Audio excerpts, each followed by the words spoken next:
अस्सलामुअलैकुम वरहमतुल्लाहि वबरकातुहू। बिस्मिल्लाहिर्रहमानिर्रहीम।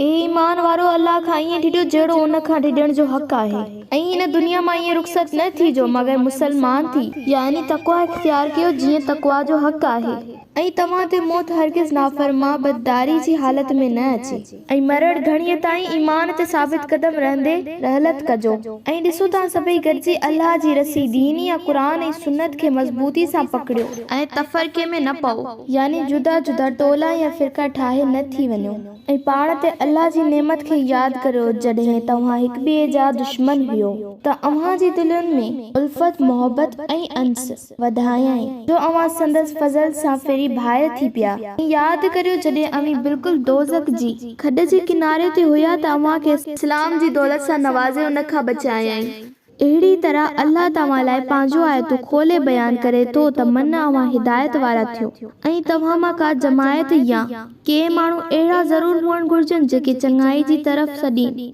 भलाई करण जो हुकुम ॾीन ऐं बुराई खां रोकीनि ऐं अहिड़ा ई माण्हू कामयाब थियण वारा ऐं मुराद माणण वारा आहिनि। ऐं मता तव्हां उन्हनि जहिड़ा थियो जेके फ़िरकनि में विरहाइजी विया ऐं खुलियल या चिटियुनि निशानियूं अचण जे बावजूद बि इख़्तिलाफ़ ऐं तकरार कयाऊं। अहिड़नि ई माण्हुनि लाइ यकीनन तमामु वॾो अज़ाब आहे ऐं यादि रखो त हिकु ॾींहुं अचणो आहे जंहिं में केतिरा ई ख़ुशनसीब चेहरा चमकंदड़ ऐं ख़ुशीअ में बहकंदड़ हूंदा ऐं केतिरा ई बदनसीब चेहरा पंहिंजी नामुरादी जे करे कारा हूंदा ऐं जिन जा मुंहं कारा हूंदा उन्हनि खे पुछियो वेंदो त छा ईमान आणण खां पोइ तव्हां कुफ़्र इख्तियार कयो? पोइ हाणे तव्हां कुफ़्र करण जे एवज़ अज़ाब जो मज़ो चखो ऐं जिन जा चेहरा चमकंदड़ हूंदा से अल्लाह जी रहमत जे पाछे या ओट में हूंदा ऐं उहे ई ख़ुशनसीब हमेशह उन ई हालत में ही रहंदा। ए पैगंबर सल्लल्लाहु अलैहि वसल्लम ही अल्लाह जो आयतूं एहकाम आहिनि जेके असीं तोखे ठीक ठीक पढ़ी ॿुधायूं था ऐं अल्लाह कॾहिं बि जहान वारनि यानी पंहिंजी मखलूक सां ज़ुल्म करणु नथो चाहे